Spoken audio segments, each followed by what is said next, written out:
Assalamualaikum warahmatullahi wabarakatuh. Bismillahirrahmanirrahim. Alhamdulillahi rabbil alamin.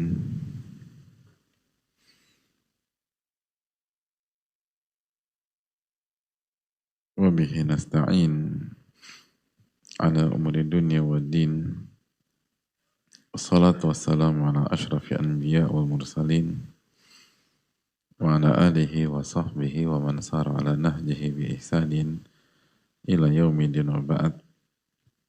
Allahumma inna nas'aluka ilman nafi'a wa na'udzubika min ilmin la yanfa'.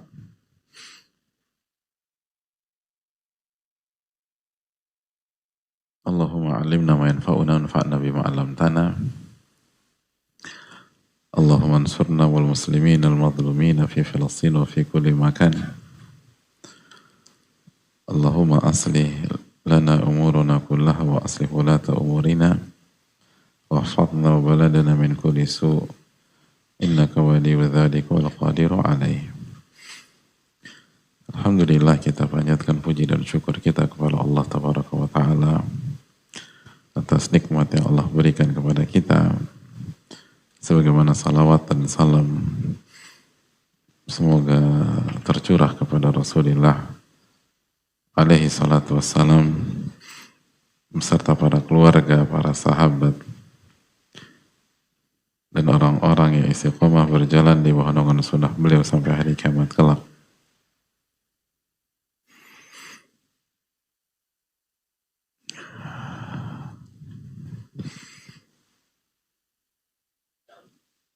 Alhamdulillah, semoga Allah memberikan kita kebaikan di majelis ini dan kita bersyukur kita kembali dipertemukan kembali oleh Allah Subhanahu wa taala di majelis yang penuh dengan keterbatasan dan kekurangan ini, bukan karena DKM-nya tapi lebih kepada kitanya sebagai pemateri dan kita semua lah yang banyak kekurangan dan banyak kesalahan.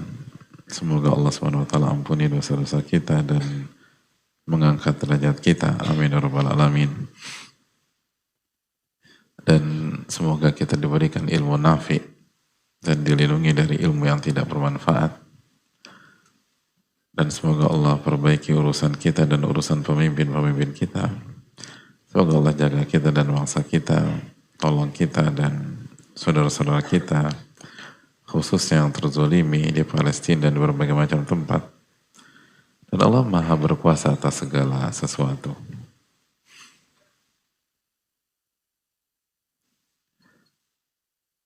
Hadirin Allah muliakan, alhamdulillah kita kembali bersama Tadhkiratus Sami, sebuah karya yang direkomendasikan oleh banyak para ulama dan diajarkan oleh banyak para ulama dalam rangka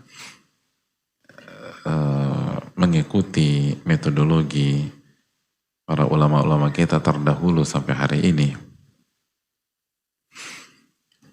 Karena kita tahu bersama-sama bahwa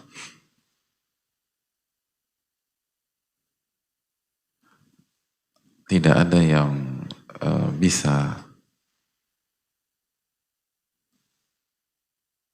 membuat ilmu kita bermanfaat itu kecuali Allah tabaraka wa ta'ala.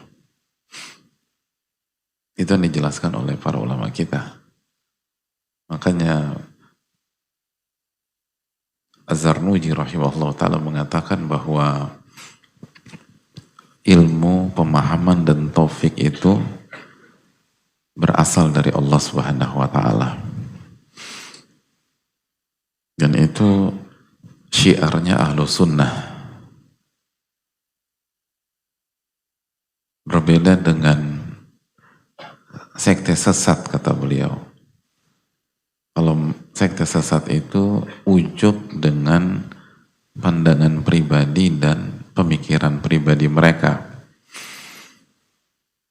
Adapun Ahlus Sunnah wal Jamaah itu yakin bahwa ilmu, pemahaman, dan taufik itu semua pemberian dan taufik dari Allah Allah Subhanahu wa Ta'ala.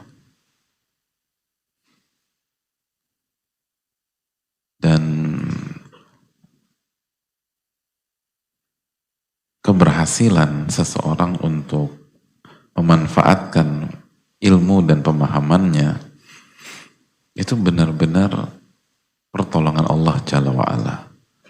Karena banyak di antara kita berpikir kalau kita memahami sebuah konten, mengerti sebuah materi, otomatis kita berhasil.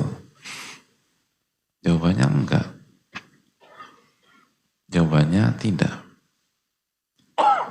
Karena manusia itu lebih pelik daripada yang kita pikirkan, hadirin. Ada banyak faktor gitu yang akan membuat kita gagal berhasil di dunia dan di akhirat, walaupun kita sudah paham, bahkan udah paham dan hafal. Makanya kan para ulama mengatakan lau lam yakun aunun minallahi lil fata fa awwalu ma yajni alaihi ijtihaduhu.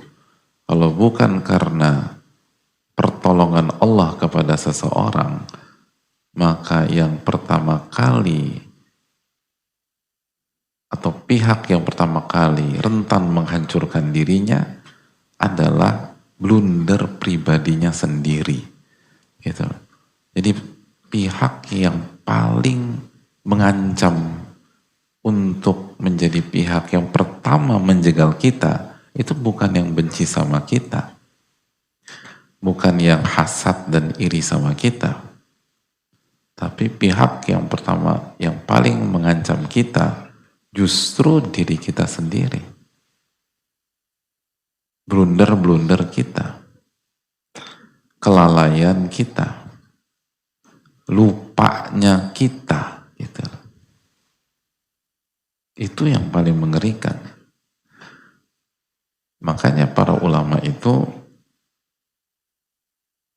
benar-benar fokus gimana mendapatkan pertolongan Allah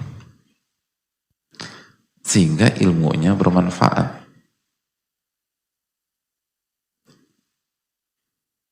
Nah, untuk mendapatkan pertolongan Allah sehingga ilmu kita bermanfaat, maka kita harus memuliakan ilmu. Dan di antara bentuk memuliakan ilmu, beradab dengan ilmu. Makanya ulama mengatakan, seperti dijelaskan Syekh Saleh, man la yukrimil ilma, la yukrimhul ilmu. Barang siapa yang tidak memuliakan ilmu, Allah nggak akan muliakan dia dengan ilmunya. Nggak akan.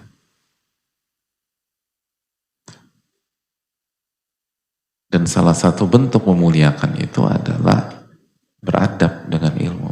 Nah, ini pentingnya. Makanya Umar bin Khattab lagi-lagi mengatakan ta'addabu thumma ta'allamu. Beradablah lalu kalian belajar. Gitu. Jadi itu kronologinya gitu, biar kita ngerti. Karena kalau hadirin nggak ngerti urgensi sesuatu, kita nggak akan semangat belajarnya. Manusia kan begitu, kata para ulama, dijelaskan Ibnu Rajab dan para ulama-ulama yang lain rahimahullahu ta'ala, manusia itu baru semangat mengerjakan sesuatu kalau ngerti keutamaannya atau urgensinya. Kalau dia nggak ngerti atau bahkan salah paham sehingga sesuatu yang bernilai dianggap merugikan dia nggak akan mau ngerjain. Sebaliknya, kalau dia salah paham juga sehingga sesuatu yang merugikan dia anggap menguntungkan, maka dia akan kerjain itu. Makanya itu banyak kasus ketipu gitu loh di masyarakat. Itu kan karena itu, hadirin. Hadirin pernah ketipu nggak? Nggak pernah. Kalau nipu? Kalau itu sering, Ustaz. Kalau itu ya berapa kali lah. Nah, kenapa kalau ada orang ketipu 10 juta, 50 juta, 100 juta. Karena kok dia mau keluarkan uang 100 juta? Karena awalnya dia anggap temannya itu teman yang menguntungkan. Anggapan dia. Padahal faktanya ini orang ngerugiin. Akhirnya dia chip in, dia keluarkan 100 juta, ternyata dibawa kabur. Jadi sekali lagi manusia itu bergerak dengan asas keuntungan, itu manusia. Kalau dia merasa ini nggak menguntungkan, dia nggak tertarik. Dia nggak remeh. Nah ini yang perlu kita tanamkan bersama-sama. Makanya kenapa kita penting, ini menentukan seberapa bermanfaatnya ilmu kita. Makanya kita nggak terkejut kalau misalnya ada orang banyak ngaji, banyak belajar, tapi nggak bermanfaat ilmunya. Bahkan berantakan di rumah tangga, berantakan di keluarga, berantakan di lingkungan. Kalau bermuamalah, berinteraksi, uang orang hilang, nggak bertanggung jawab, uang prestasi. Tapi kalau ditanya dalil, cepet gitu loh. Kalau ditanya ngerti, udah ngerti deh Pak Ustadz. Kenapa demikian?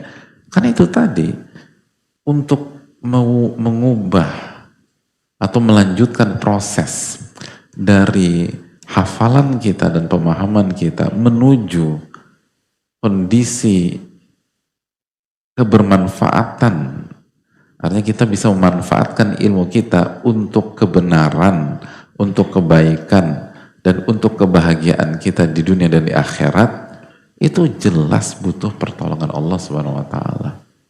Dan Allah hanya tolong orang-orang yang punya adab dengan ilmunya. Itu kaedahnya. Kalau enggak. Maka itu yang membuat masalah besar. Semoga Allah memberikan taufik kepada kita bisa mendapatkan ilmu yang bermanfaat dan memaafkan diri kita yang banyak lalainya dari hal-hal tersebut. Amin ya rabbal alamin. Hadirin yang Allah muliakan, kita masih bersama keterangan penulis rahimahullah ta'ala tentang akhlak yang diridhoi yang kedua setelah yang pertama dawamut taubah. Setelah dawamut taubah yang kedua keikhlasan. Dan kita nggak boleh bosan dengar kata-kata ikhlas. Kenapa demikian?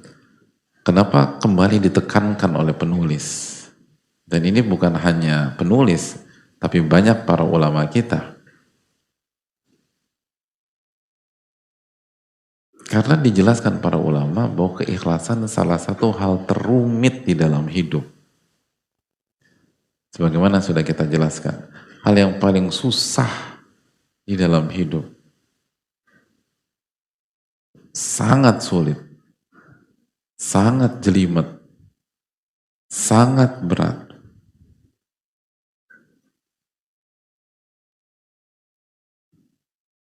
Bahkan ikhlas itu lebih sulit daripada amal itu sendiri, kata para ulama. Bukan kata saya, kata Yusuf bin Asbaq rahimahullahu ta'ala. Sebagaimana yang disampaikan dalam kitab Al-Mujalasah, takhlisun niyah min fasadiha asyaddu alal amilina min tulil ijtihad. Mengikhlaskan niat dari semua virus-virusnya itu lebih susah, lebih berat, lebih sulit bagi orang-orang yang beramal dibanding tulil ijtihad, dibanding amal itu sendiri dan upaya effort yang luar biasa untuk mewujudkan amal itu sendiri.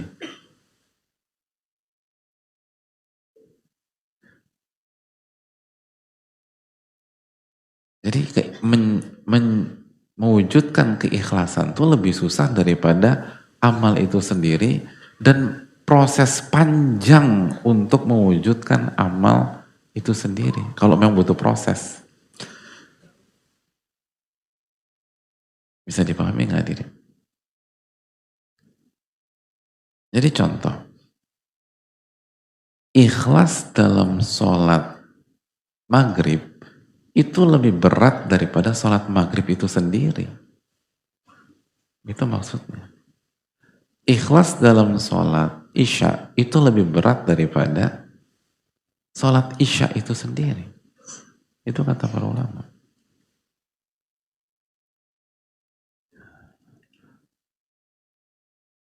Jadi ikhlas dalam puasa itu lebih berat daripada puasa itu sendiri.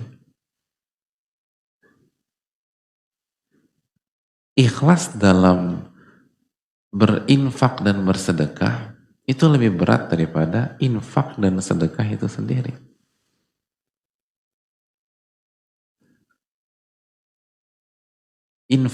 Ikhlas dalam zakat itu lebih berat daripada zakat itu sendiri.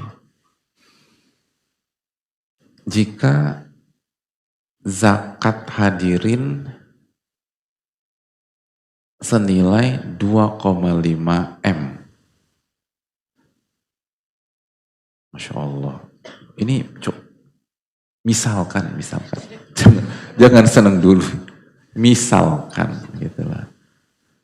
Berarti dana uang kita berapa? 100 M. Susah kita ngumpulin uang 100 M gampang atau susah? Gampang atau gampang banget? Muka-mukanya nih kayaknya gampang nih. Susah ngumpulin 100 M. Baru kita bisa dapat 2,5 M. Nah, ikhlas dalam berzakat 2,5 M itu lebih susah dalam mengumpulkan 100 M itu. Itu poin. Itu kata orang. Susahnya minta ampun. Haji hadirin, susah haji itu.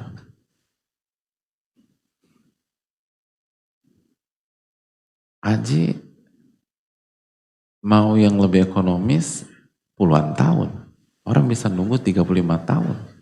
Bahkan ada yang 40 tahun, bayangin.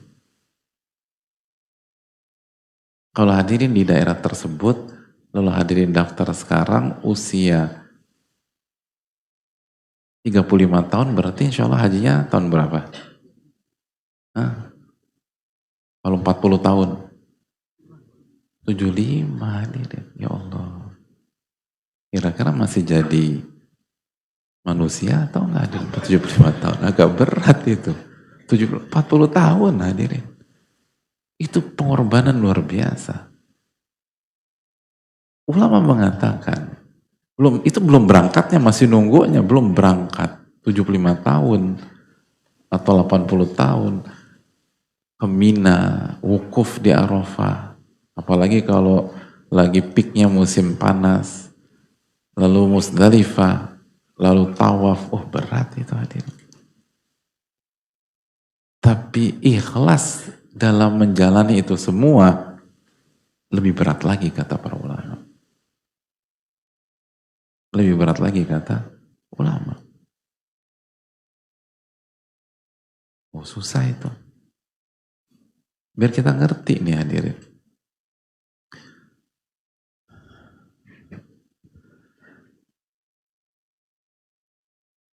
Nikah jadi suami. Berat gak jadi suami? Terus kenapa nikah? Astagfirullah. Berat Ustaz. Jadi suami itu beratnya luar biasa lah. Berat lah jadi suami. Ditanya di hadapan Allah di hari kiamat. Kullukum ra'in wa kullukum mas'ulun an ra'iyati. Harus nafkahin gitu. Didik ku anfusakum wa ahlikum nar. Jagalah diri kalian dan keluarga kalian dari siksa api neraka. Kata Ali bin Abi Thalib radhiyallahu anhu, cara menjaga istri dan anak dari api neraka apa? Ajarkan agama dan didik dia dengan adab yang benar. Itu susah. Didik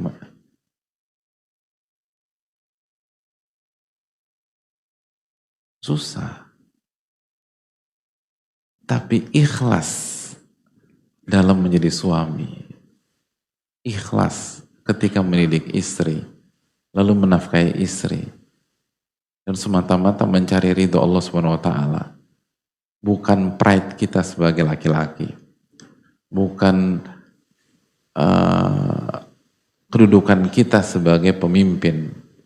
Oh, itu susah. Susah. Secara umum kita, kalau istri suaranya naik, suara kita gimana? Hah? Jujur aja lah. Paling gak masuk surga dari kejujuran. Hah? Ya, suara kita naik lagi nggak? Nah, kenapa suara kita naik lagi? Benar untuk mendidik gitu? Atau kepancing?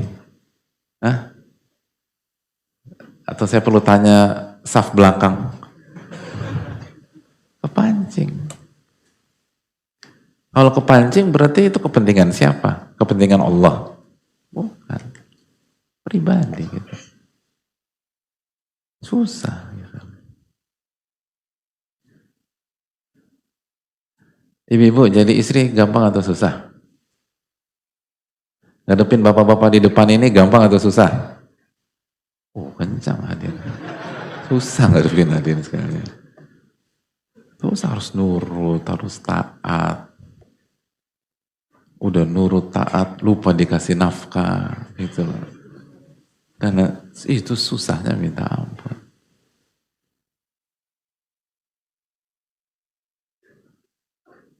Tapi ikhlas menjadi istri jauh lebih susah. Dia lebih susah. Oh, susah ikhlas jadi istri. Jadi orang tua, didik anak-anak gampang apa susah? Hari gini nih, didik anak, dijagain dan seterusnya. Oh, susah. Udah capek-capek kita didik, terus kita sekolahkan di sekolah yang menurut kita terbaik, lalu biayanya mahal. Tiba-tiba dia bentak kita. Itu sakitnya luar biasa, hadirin. Dia nggak mau ikut kita. Kita ke kanan, dia ke kiri. Oh, itu berat.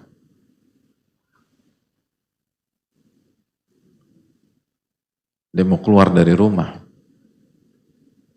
Setelah 20 tahun di rumah gitu loh. Nggak, ketika belum bisa berdiri dengan kedua kakinya, makan pakai uang kita, semua pakai uang kita. Mentang-mentang sekarang udah punya kerjaan, dia mau keluar rumah dan nggak pedulikan kita. Lalu pas keluar kita nggak pernah ditelepon, nggak pernah ditanya. Kita mau ke rumah sakit, dia nggak pernah ada untuk nganterin kita. Hadirin yang Allah muliakan. Wih, itu susahnya minta ampun.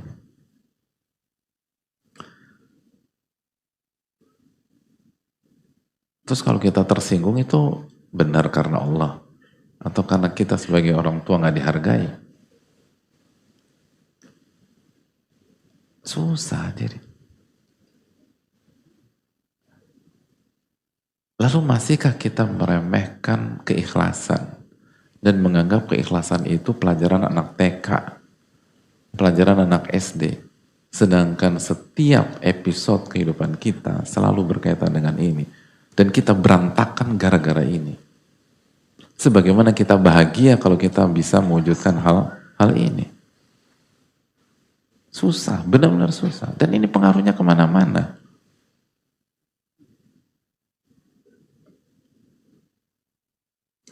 Benar-benar sulit. Itu yang dijelaskan oleh para ulama.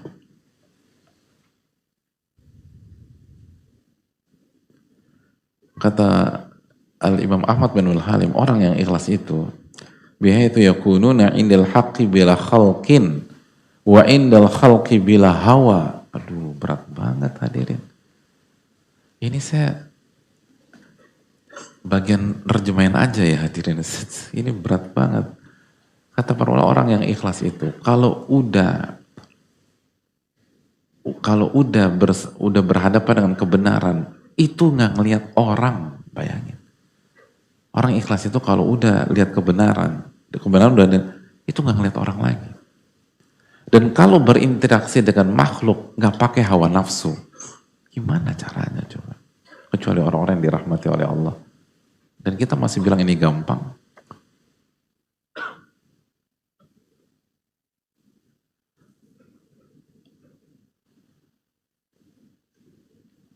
Berinteraksi dengan orang nggak pakai hawa nafsu, hadirin. Kaki kita cantengan terus diinjek ketika lagi nyari sendal. Dan orang itu minta maaf, mohon maaf akhi. Masih bisa bilang, nggak apa-apa. Hah? Bisa? Oh, kan minta maaf dia. Terus gunanya marah-marah sama dia apa? Kan udah minta maaf. Dan dia nggak sengaja. Gitu. Nggak sengaja. Bisa nggak bilang begitu? Indal khalqi bila hawa. Anda berinteraksi dengan orang, nggak pakai hawa nafsu. Murni itu hak Allah tabaraka wa ta'ala. Gimana caranya coba? Kalau kita nggak dijaga sama Allah. Itu tadi. Itu kan berat hadirin sekalian. Misalnya dalam rumah tangga tadi, suami kita melakukan kesalahan fatal,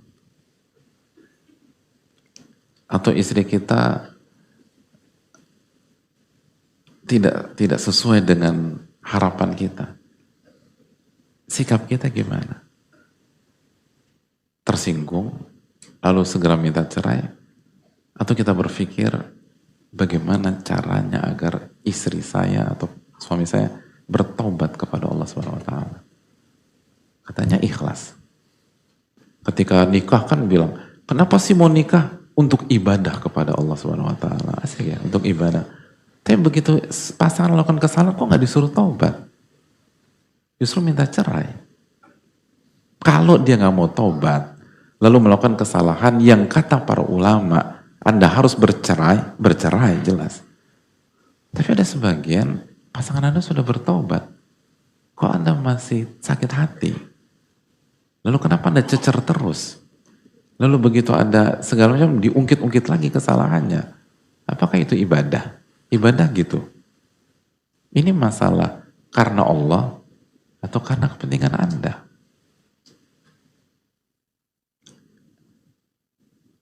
Itu gak mudah. Hadirin Allah muliakan. Makanya sebagian para ulama mengatakan, sebagian dikatakan oleh Abu Nuaim, ithnatan ana u'alijuhuma mundhu 30 sana. Ada dua hal, ada dua penyakit yang aku obati semenjak 30 tahun yang lalu. Tarku tama' fima baini wa bainan nas wa ikhlasul amali lillah. Yang pertama, menghilangkan ketamakan antara aku dengan manusia. Menghilangkan rasa pengen punya yang dipunyai oleh orang lain. Nah, itu. Apalagi kalau sampai pada titik ingin merebut secara haram. Tamak gitu. Kalau dia punya, gue harus punya. Kalau dia punya ini, aku harus level dengan itu. Jadi kompetisi antar manusia aja. Tamak. Harus jadi yang terbaik secara duniawi. Harus punya yang lebih daripada orang lain punya. Harus punya yang gak dipunyai oleh orang lain. Untuk menunjukkan bahwa saya nomor satu, saya lebih bagus daripada dia. Saya lebih kaya, saya lebih sukses. Yang kedua, ikhlas karena Allah kalau melakukan sesuatu. Itu kata para ulama, sebagaimana yang dikeluarkan oleh Abu Nuaim, itu para ulama. Ini ulama loh ya, bukan mediocre. Ulama, bukan orang-orang yang gagal atau pecundang. Ulama. Itu pengobatannya 30 tahun, hadirin. Lalu sekarang kita, materinya tentang ikhlas sih.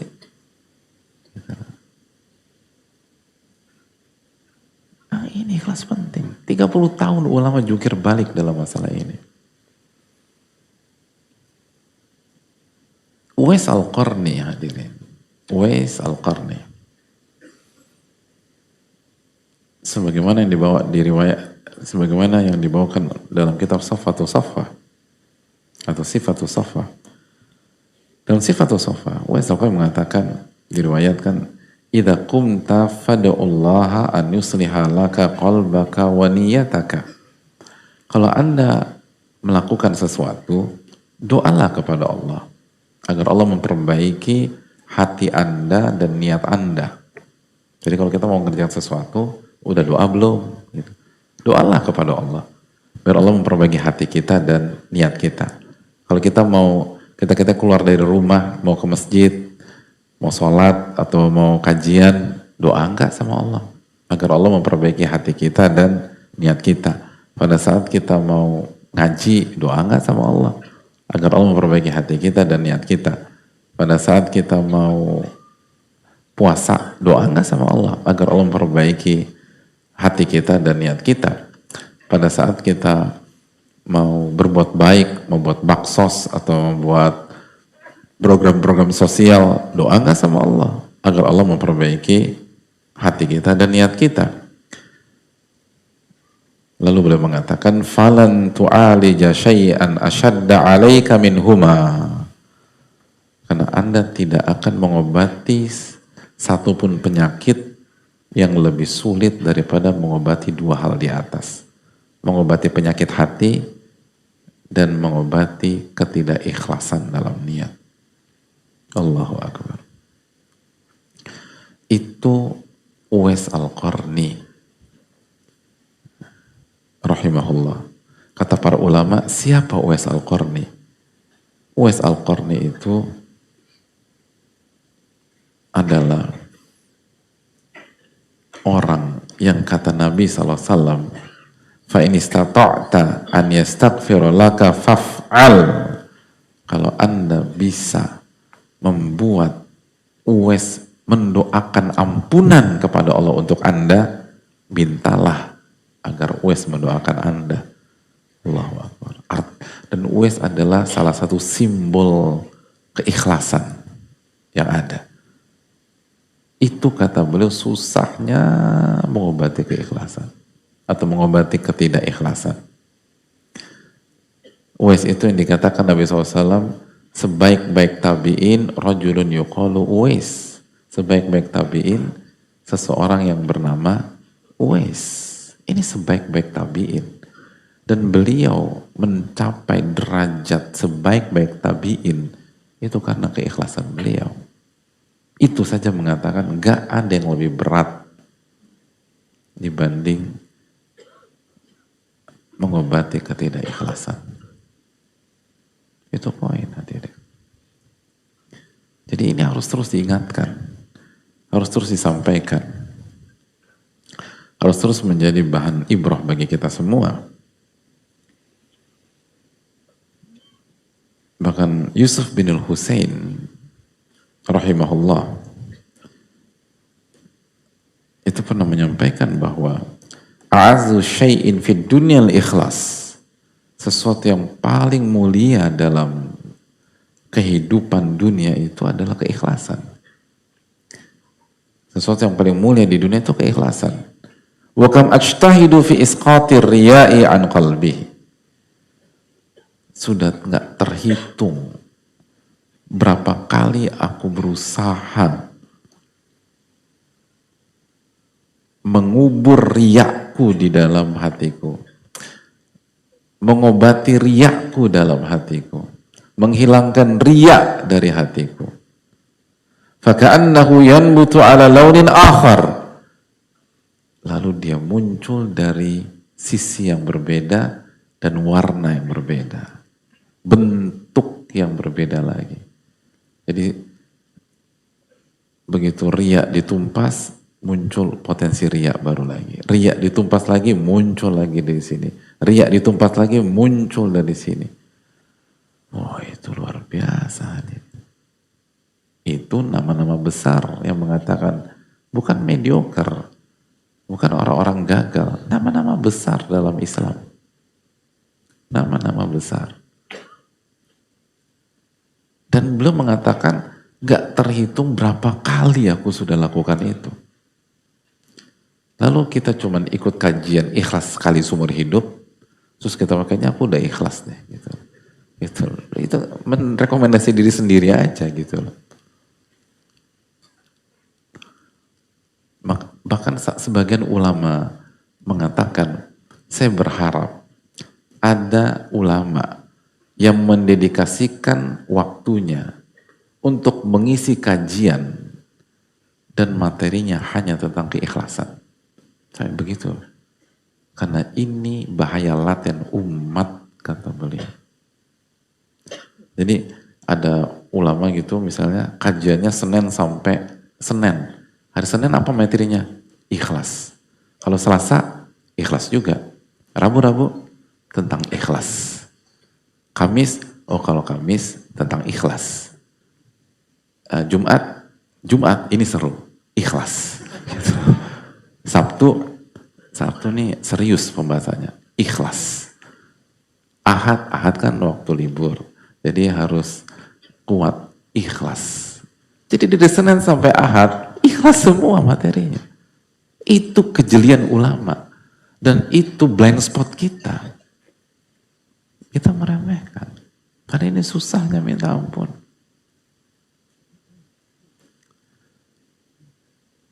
Itu poin. Ini PR besar kita semua hadirin. Jadi hadirin yang semoga Allah muliakan. Kenapa para ulama menekankan ini kembali? Karena memang susah, berat, jelimet, pelik, dan sulit untuk diselesaikan. Tapi intas tuke layas duka. Nabi SAW bersabda, jika Anda jujur, Allah akan wujudkan cita-cita Anda. Nah hadirin Allah muliakan, mengapa ikhlas itu susah? Yang pertama, kenapa sih susah gitu? Kenapa kok ribet banget? Kenapa ulama-ulama mengatakan ini terus berat, ini terus sulit untuk diobati, ini bermuncul bisa muncul dengan warna-warna yang berbeda, padahal intinya virusnya sama. Kata mereka, kata para ulama kita, yang pertama, dan ini sudah sempat kita tekankan, annal ikhlas la nasiba li nafsi fihi. Karena dalam keikhlasan tidak ada tempat untuk nafsu. Gitu. Nggak ada. Tidak ada tempat untuk kepentingan pribadi. Itu maksudnya. Tidak ada tempat untuk kepentingan pribadi.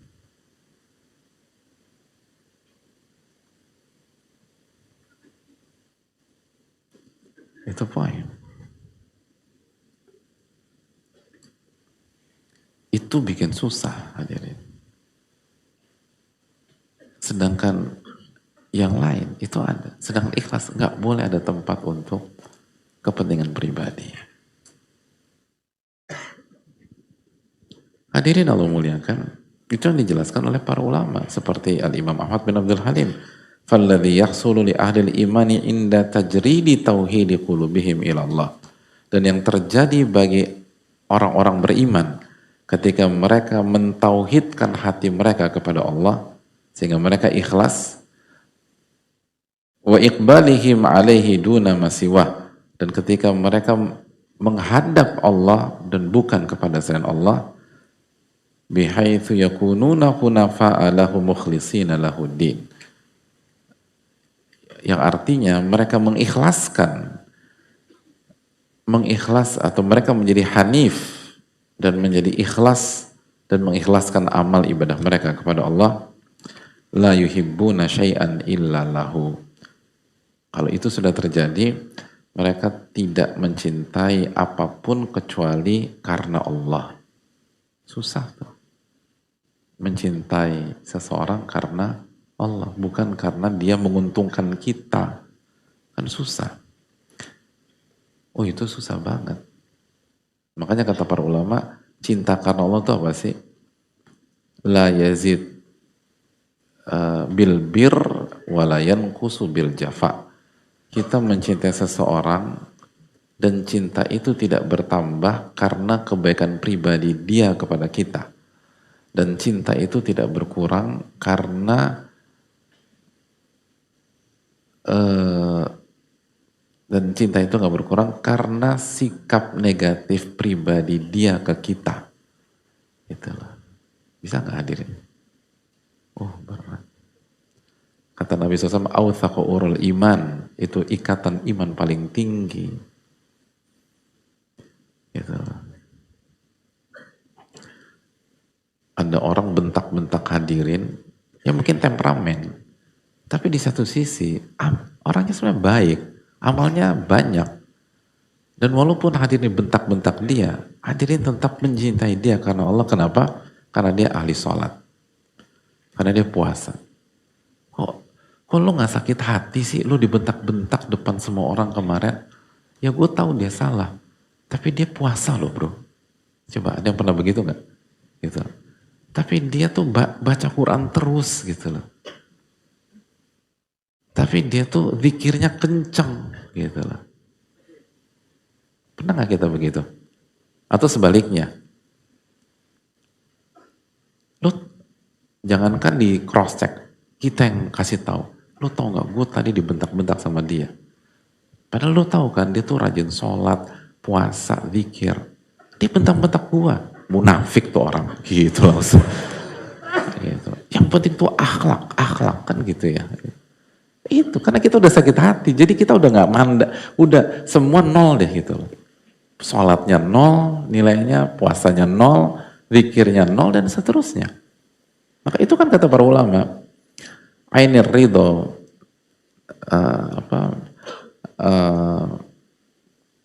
wa ainir sukhti tubdil masawiyah, kata para ulama. Mata nih kalau nggak suka, semuanya salah udah. Kita kalau udah nggak suka sama orang, semuanya salah. Itulah.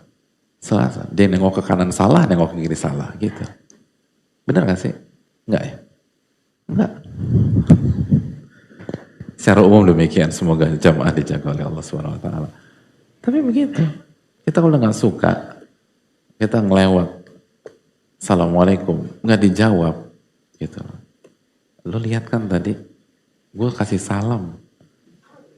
Dia udah ngaji bro, dia hafal hadisnya, nggak ngejawab. Emang munafik tuh orang. Gitu. Iya. Nanti besoknya ketemu lagi. Pas ketemu besoknya dia kasih salam duluan. Tadi dia kasih salam loh. Lu jangan percaya, pencitraan itu. Jadi semua salah udah. Mau dia nggak jawab salam kita, dia mau salam duluan, salah udah. Kenapa? Ainu sukhti kata Allah. Mata tuh kalau nggak suka, semua buruk. Makanya kan sampai Allah tekankan di dalam Al-Quran tentang masalah ini. Dalam surat Al-Ma'idah ayat 8. Wala yajrimannakum syana'anu qaumin ala alla ta'dilu. I'dilu huwa aqrabu littaqwa. Jangan sampai ketidaksukaan Anda kepada sebuah kaum membuat Anda nggak adil, Anda nggak objektif. Berlaku adillah dan objektiflah, karena itu lebih dekat kepada ketakwaan. Itu poin. Lihat bagaimana kemegahan adab yang diajarkan di dalam Al-Quranul Karim. Jangan sampai ketika Anda nggak suka, Anda nggak objektif, nggak boleh. Berlaku objektiflah. Dan itu ciri-ciri orang yang ikhlas, dia objektif. Jadi parameternya itu karena Allah, bukan karena kita.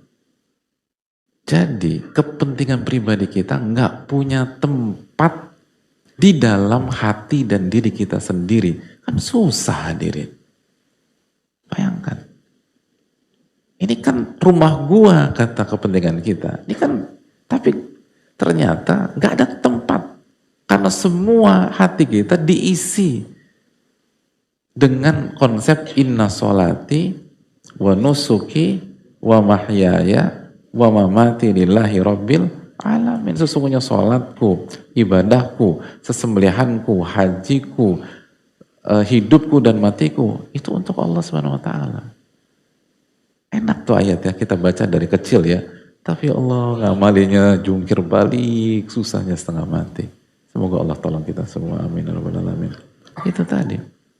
Kita lanjutkan. La yuhibbuna syai'an illa lahu. Dia nggak mencintai kecuali karena Allah. Wa la tawakkaluna illa alaih, dan dia tidak bergantung kecuali kepada Allah. Susah kan itu hadirin. Nggak bergantung kecuali karena Allah. Susah hadirin. Kalau teman kita nggak ada yang punya kelebihan dan segala macam, mungkin enak nggak bergantung sama mereka. Kita punya teman, duitnya tinggal 250 rupiah. Enak nggak bergantung sama dia? Lebih mudah nggak? Nah, tapi kalau kita punya teman, fulusnya 250 miliar. Berat tuh, gitu loh. Untuk nggak bergantung sama dia, 250 miliar. Apalagi teman kecil. Dulu SPP-nya sempat dibayarin mak kita. Berat itu. Lo inget kan mak gua? Iya gitu ya. Susah itu loh. Itu nggak bergantung sama orang, itu susahnya minta ampun. Tapi orang yang ikhlas nggak bergantung sama orang. Mau dia sekaya apapun, enggak. Lihat Nabi Ibrahim alaihissalam, nggak bergantung sama orang. Subhanallah. Wala yuwaluna illa fi, wala yu'aduna illallah. Lalu beliau melanjutkan, dia tidak mencintai kecuali karena Allah. Dan dia tidak membenci kecuali karena Allah Subhanahu wa taala. Walaupun ini hobi dia, tapi ternyata haram, nggak suka dia lagi sama dia. Nggak mau dia. Walaupun itu bidang yang dia geluti bertahun-tahun, ternyata ketika dia belajar haram ini, nggak mau dia itu. Nggak mau sih. Itu orang ikhlas. Wala yas'aluna illa iya, dan dia nggak meminta kecuali kepada Allah. Wala yarjuna illa iya, dan dia tidak berharap kecuali kepada Allah. Itu tadi. Jangan berharap sama si A, jangan bersama si B, sama si C. Aduh, itu susahnya minta ampun.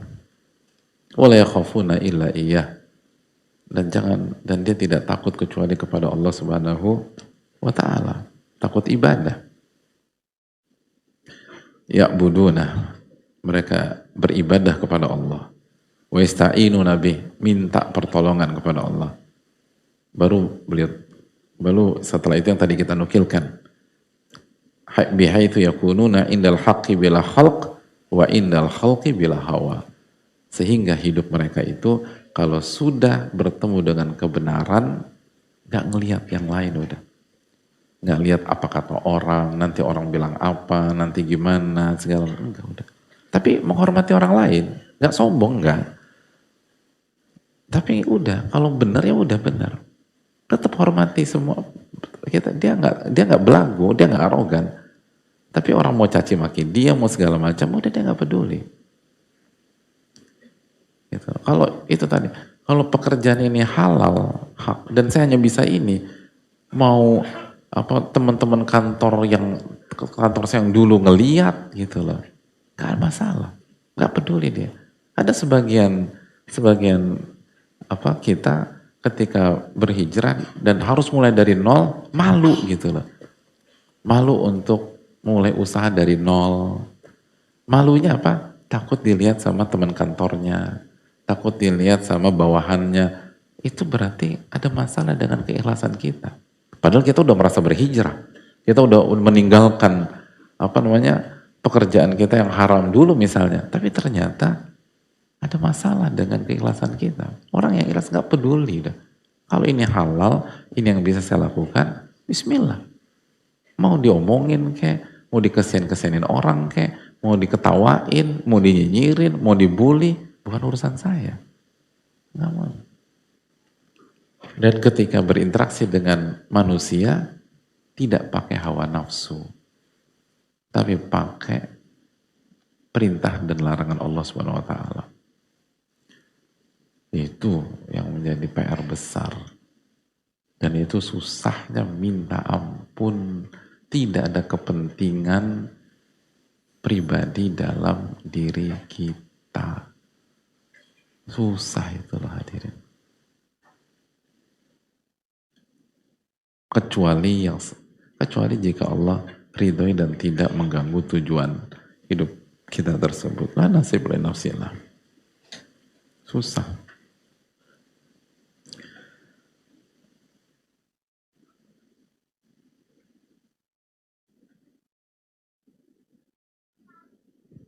Jadi itu poin. Yang kedua hadirin sekalian. Yang kedua, kata para ulama, karena majubila alaihi al-insanu min hubbis syahawat. Penyebab kenapa ikhlas itu susah, karena tabiat manusia itu suka dengan syahwat. Suka dengan syahwat. Allah SWT berfirman dalam surat Ali Imran ayat 14, Zuyyina lin-nasi hubbus syahawat minan nisa'i wal banin wal qanatiril muqantarati minadh dhahabi wal fiddati wal khailil musawwamati wal an'ami wal harth dzalika mata'ul hayatid dunya. Zuyyina lin-nas, dihiasi bagi manusia kecintaan terhadap syahwat. Jadi emang kita ini suka dengan syahwat. Emang itu tabiat yang Allah kasih ke kita. Dan syahwat gak 100% haram, tidak. Tapi sekali lagi itu menjadi PR tersendiri ketika kita bicara keikhlasan. Karena kita harus bisa mengontrol itu. Zuyina linnasi hubbus syahwat minan nisa. Manusia itu dibuat mencintai atau dihiasi mencintai syahwat. Lalu Allah sebutkan tuh perinciannya. Yang pertama minan nisa, wanita. Kenapa? Karena itu tadi kata Nabi SAW, mataraktu, saya tidak tinggalkan setelah diriku wafat fitnah yang lebih berat bagi laki-laki dibanding wanita. Itu fi'il. Wal banin, dan anak. Wal qanatiril muqantarah, dan harta yang banyak. Wal qanatil muqantarah minadh dhahabi wal fiddah, dari emas dan perak. Wal khailil musawwamati, dan kuda-kuda yang bagus, yang pilihan, kendaraan kalau bahasa sekarang. Wal an'ami wal harth, dan hewan ternak serta ladang pertanian, perkebunan. Dzalika mata'ul hayati dunya, dan itulah kesenangan kehidupan dunia, dan di sisi Allah lah tempat kembali yang baik atau surga. Hadirin Allah muliakan, lihat bagaimana Allah sebutkan hal details yang benar-benar tajam. Kata para ulama, mari kita simak kata para ulama. Tadi Allah menyebutkan wanita, dan wanita adalah fitnah yang sangat berat bagi laki-laki. Sebagaimana wanita pun juga bisa terfitnah dengan laki-laki. Lalu setelah wanita, dan bisa memalingkan kita dari keikhlasan loh. Makanya kan hadis tentang niat apa? Innamal a'malu binniyat wa innamal likulli imri'in ma nawa. Lalu apa? Faman kanat hijratu ila Allah wa rasulih fa hijratu ila Allah wa rasulih wa man kanat hijratu lidunya yusibuha awim ra'atin yankihuha fa hijratu ila ma hajara ilaih. Innamal a'malu binniyat. Sesungguhnya amal itu ada niatnya, tergantung niatnya. Wa innamal likulli imri'in ma nawa, dan setiap orang akan diganjar sesuai dengan niatnya.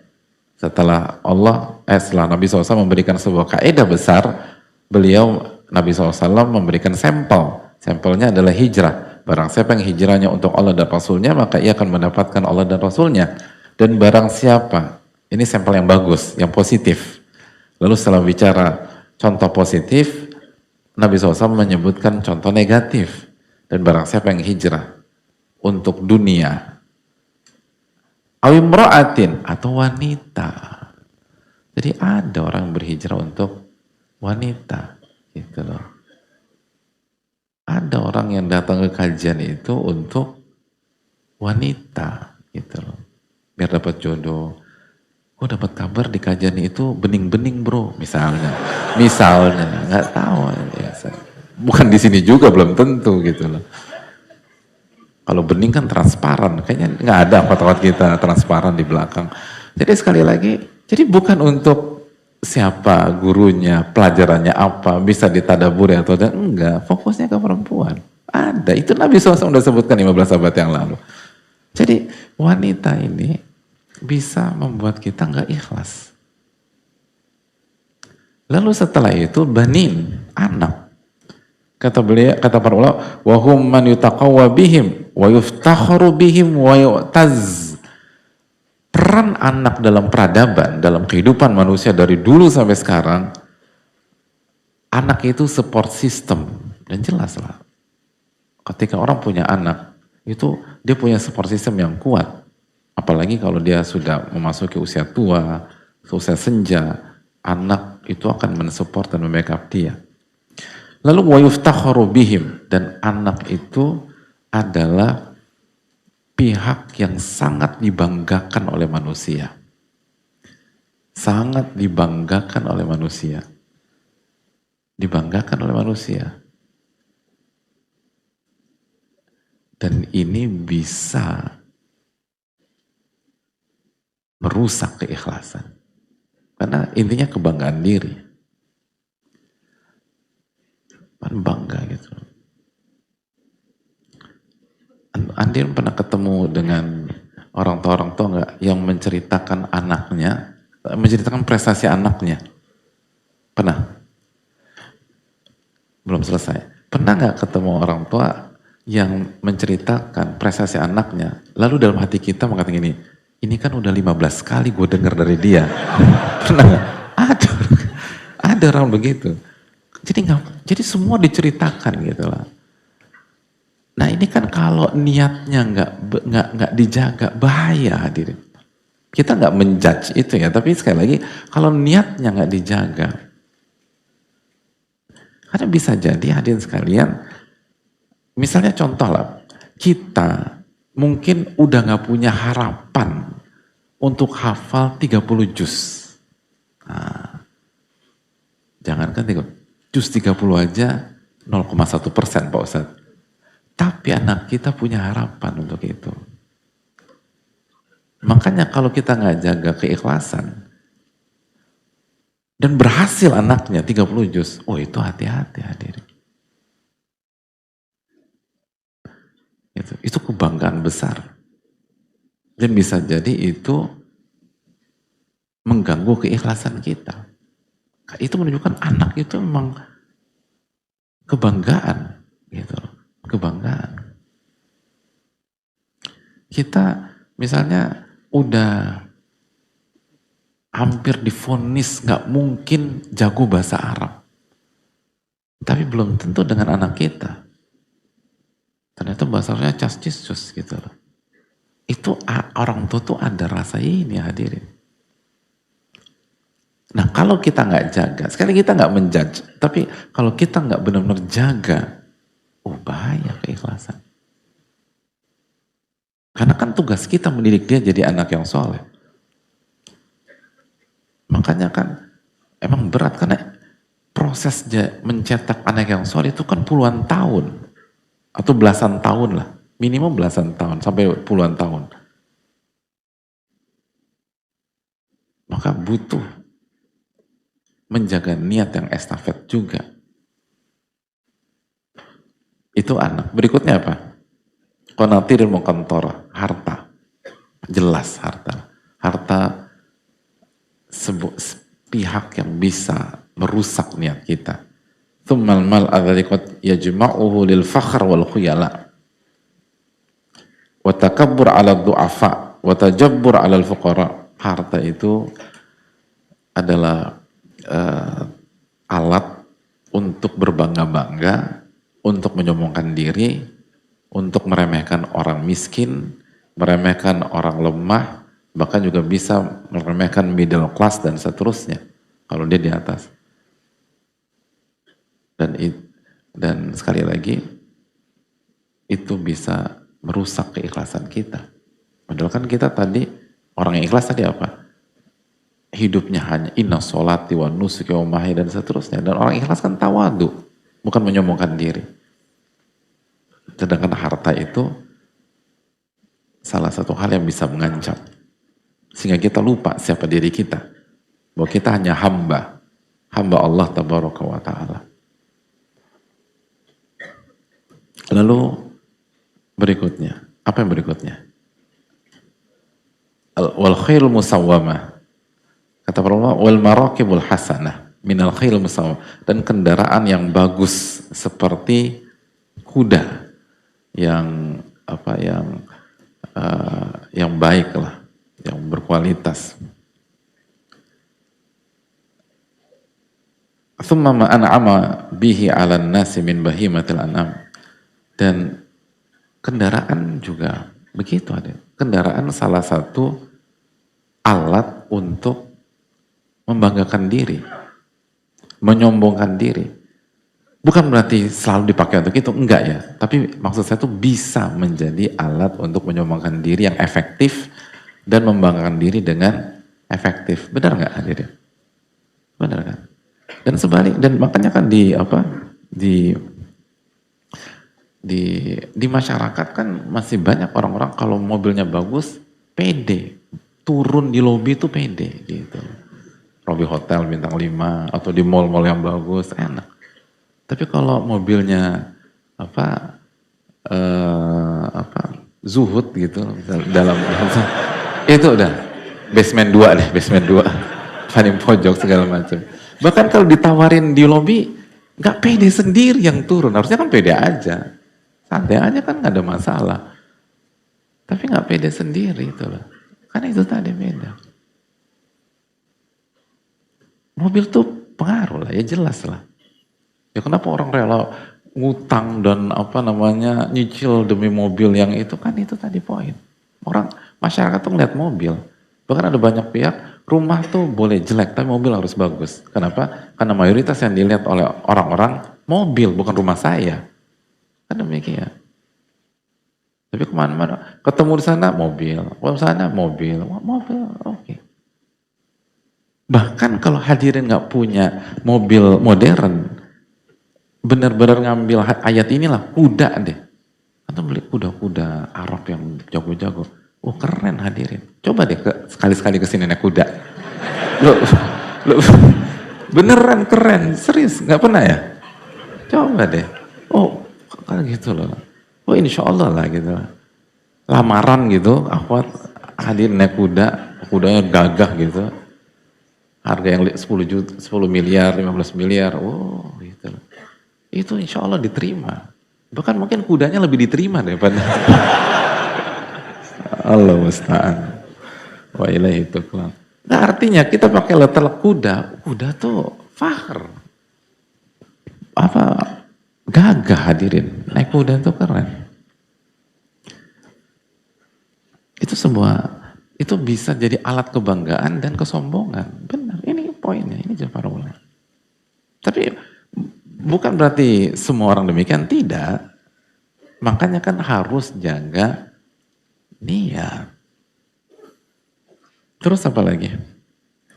Wal an'am, hewan ternak gitu.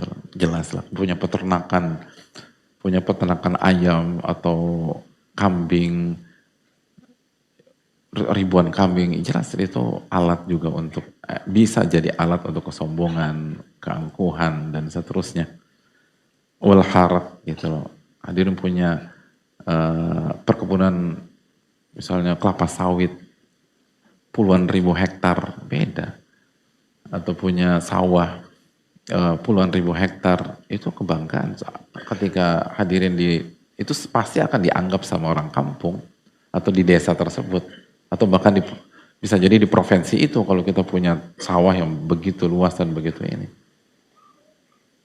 Yang intinya, kata para ulama, semua hal tersebut itu bisa menjadi alat untuk kesombongan, keangkuhan, dan lain sebagainya, dan bisa menyelewengkan niat kita, dan yang jadi PR besar, kita dikasih tabiat suka sama itu semua. Itu poin. Jadi jangan ada yang mengatakan, gue tuh gak suka, Allah yang katakan kita suka, hadirin. Tinggal kita diberikan taufik untuk ngejaga atau enggak. Bahkan di dalam surat Al-Fajr, wa yuhibbunal mala hubban jamma. Kalian mencintai harta dengan kecintaan yang luar biasa, bukan cinta biasa. Hubban jamma itu benar-benar cintanya di level yang sangat tinggi. Ini menjadi keikhlasan itu susah. Karena kita suka. Dan itu yang Allah firmankan tentang kita. Zuyina linnasi hubus syahwat. Allah atau manusia dihiasi, diberikan tabiat suka dengan syahwat. Itu poin. Dan yang ketiga, yang terakhir hadirin sekalian,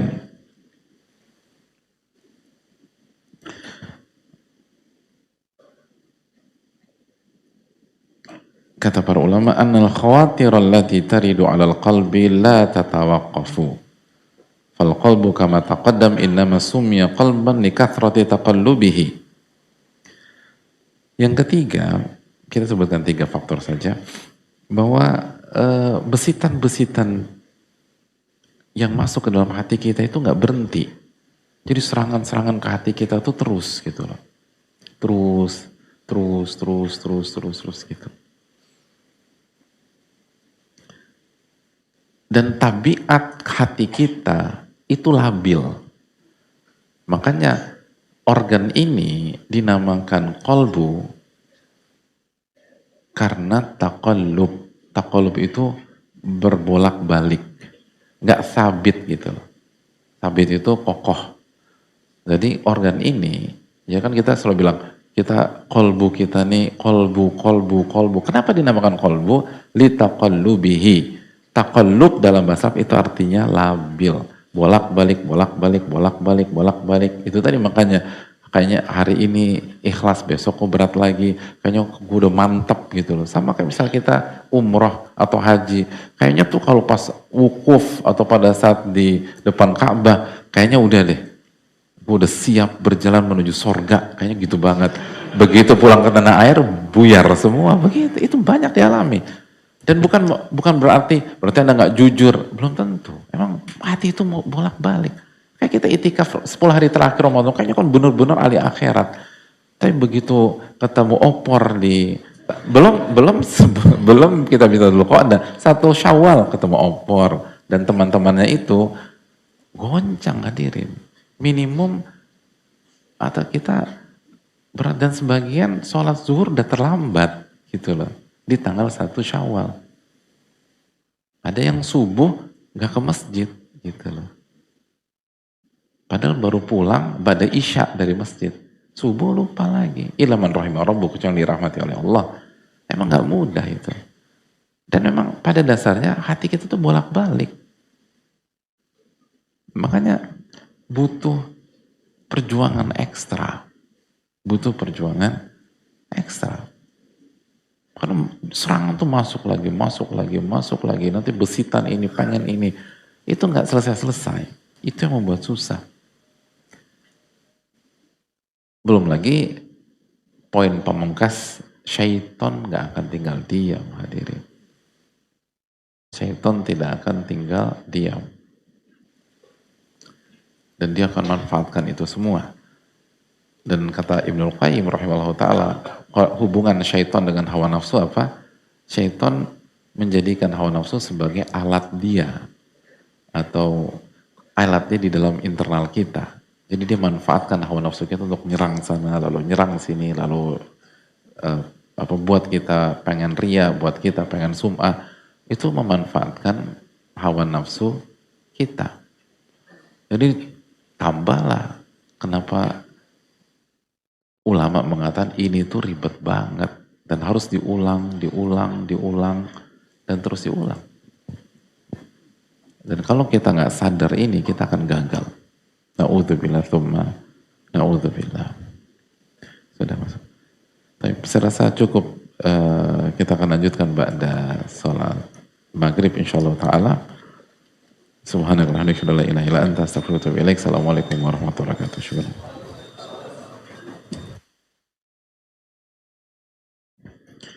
Assalamualaikum warahmatullahi wabarakatuh. Bismillahirrahmanirrahim. Alhamdulillahirabbil alamin. Wa bihi nasta'in ala umuri dunya waddin. Wassalatu wassalamu ala asyrafil anbiya wal mursalin wa ala alihi wa sahbihi ajma'in wa ba'd. Allahumma inna nas'aluka ilman nafi'a wa na'udzubika min ilmin la yanfa'. Penutup di materi kita, kembali saya ingin ingatkan bentuk niat yang ikhlas ketika kita menuntut ilmu.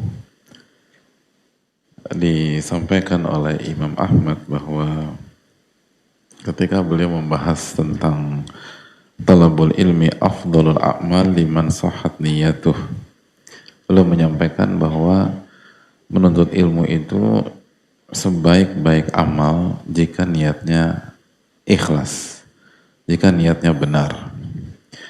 Lalu ditanya, qil bi ayyi syai'in tasihhun niyah, dengan apa niat itu benar, atau apa tolak ukur kalau niat kita ikhlas karena Allah. Lalu beliau menjawab, qala rahimahullah, yanwi yatawadhu fi wa yanfi anhul jahla. Ketika seseorang berniat untuk tawadhu dengan ilmunya atau dalam ilmunya dan menghilangkan kebodohan dari dirinya. Jadi kalau seseorang punya dua hal di atas, maka niatnya ikhlas karena Allah. Kata Imam Ahmad, itu pada saat dia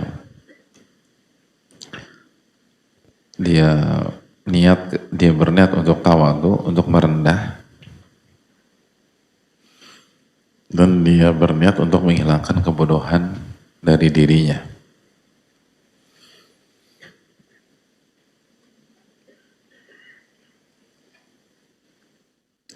Jadi kalau kita ingin tahu niat saya ikhlas apa enggak ya coba tanya, kita punya ambisi untuk tampil apa enggak? Kita punya ambisi dapat panggung atau enggak? Kita punya ambisi dikenal apa tidak? Kita punya ambisi itu tadi, meninggi apa tidak? Ingin terlihat hebat, jago, atau dekat dengan sosok tertentu, atau lain sebagainya. Orang yang ikhlas itu justru niatnya semakin dapat ilmu, semakin merendah. Semakin merendah. Dapat ilmu lagi, semakin merendah. Jadi kayak ilmu padi gitu kan. Semakin tinggi, semakin merendah, merendah, dan merendah itu.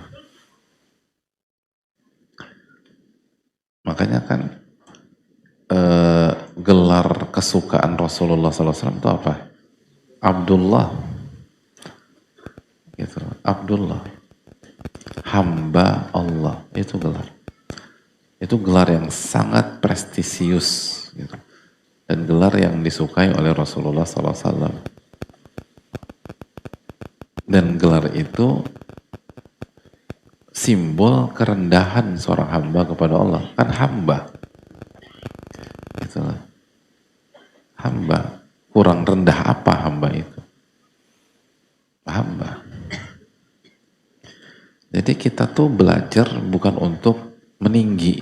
Kita belajar itu untuk merendah. Nah, kalau kita jujur dengan niat tersebut, nanti Allah akan tinggikan kita. Nanti Allah yang akan tinggikan kita. Bukan kita berjuang cari panggung, bukan. Nanti Allah yang akan angkat kita. Yarfa'illahu alladhina amanu minkum walladhina utul ilma darajat. Allah akan mengangkat derajat orang-orang yang beriman dan berilmu beberapa derajat. Allah yang angkat.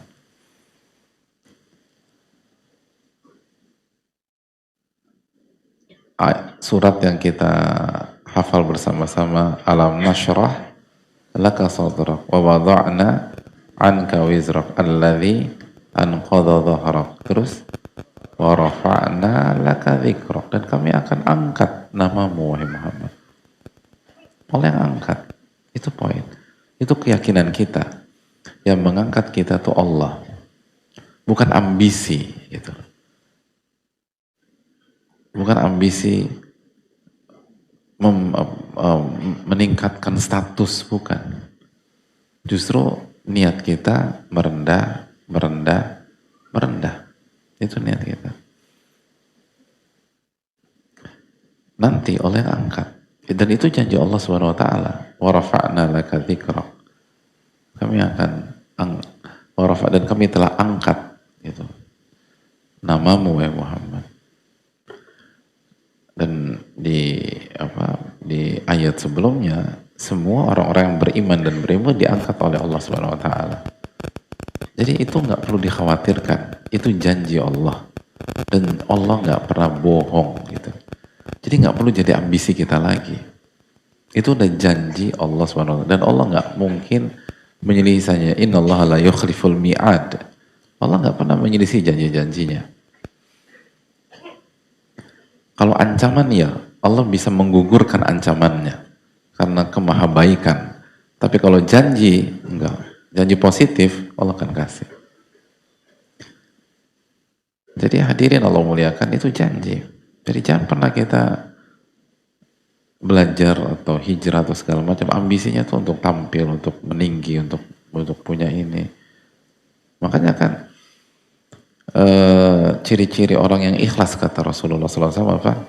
In kanat fi siqaya kanat fi in kana fi siqaya kana fi siqaya. Atau in kana fil hirasa kana fil hirasa wa in kana fi siqaya kana fi siqaya tubalahu tubalahu. Kalau dia atau ditempatkan menjaga perbatasan, maka dia akan jaga perbatasan. Dan kalau dia ditempatkan dari bagian nganterin air atau logistik, maka dia akan semangat gitu loh. Dia akan tunaikan kewajiban itu atau tanggung jawab itu secara amanah.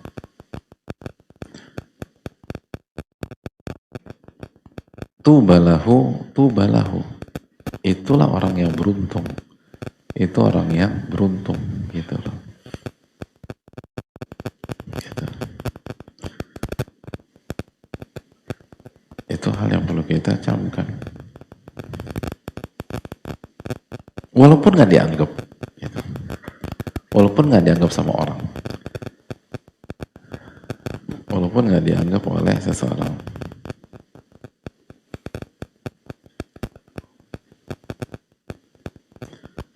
Makanya kan dalam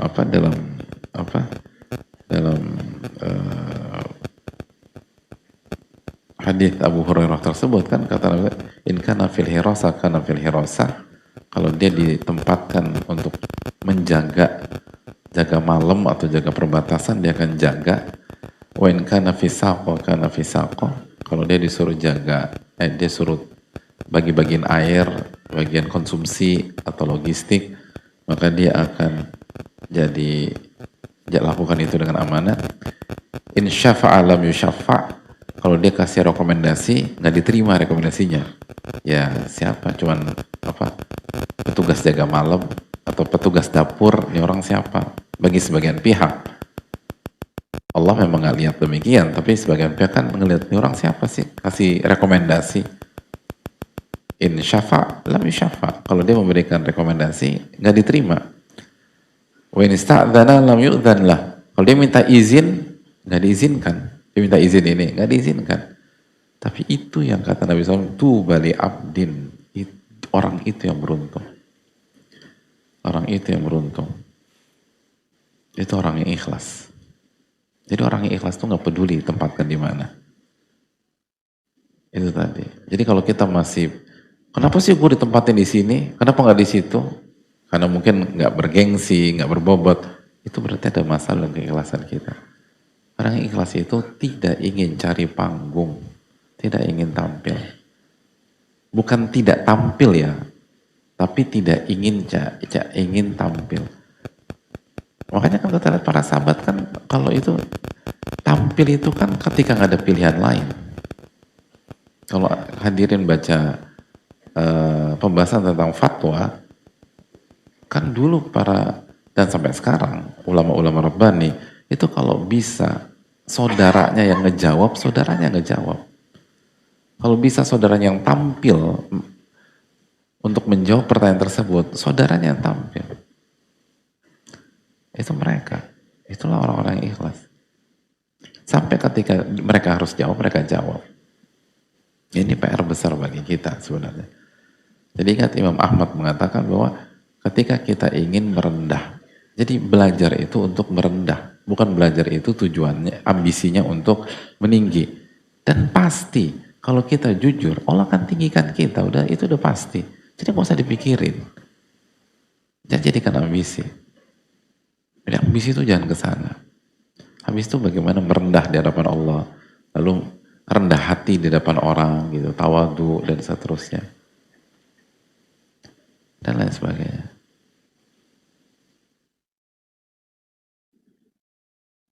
Tapi saya tuh berusaha rendah hati, dibilang sombong Ustadz. Kan saya tersinggung. Ya berarti meninggi juga itu. Loh iya dong. Kalau kita benar-benar ingin merendah, lalu ada orang mengatai kita sombong, celaan itu, celaan, lu sombong loh, itu merendahkan atau meninggikan? Hah? Ngerti nggak? Bisa dipahami nggak? Ada orang bilang, lo sombong banget sih. Itu kalimat itu menjatuhkan seseorang atau mengangkat seseorang? Merendahkan kan? Tujuan kita tadi apa? Merendahkan. Cocok nggak? Ya udah, kenapa marah? Kan gitu pokoknya. Kenapa tersinggung? Kan emang begitu kita tersinggung, berarti merendahinya ada motif terselubung.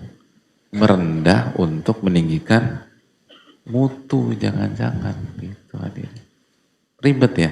Ya ini kenapa paling susah ya begitu.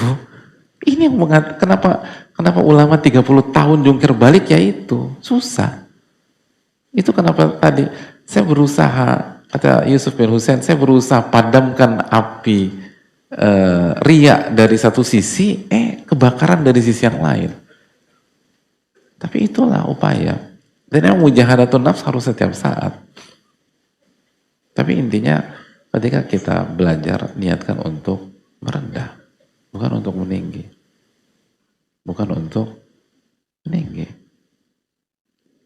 Makanya kan Abdurrahman bin Mahdi sampai mengatakan, saya berharap semua orang menggibahi saya jika tidak ada unsur kemaksiatan dalam gibah dan fitnah.